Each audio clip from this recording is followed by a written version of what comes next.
Three objectives, guys. You've got to clear Super 6-1 courtyard. Make sure that whole area is clear. Okay, from then you'll move on to the veg patch and clear the veg patch. That big ball there, there's a room directly underneath that. That's your second objective to get it.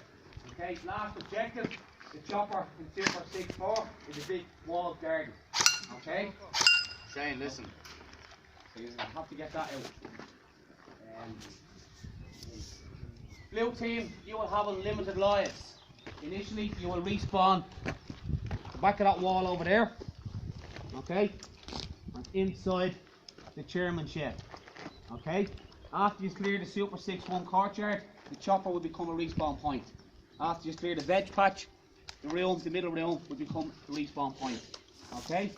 Defenders.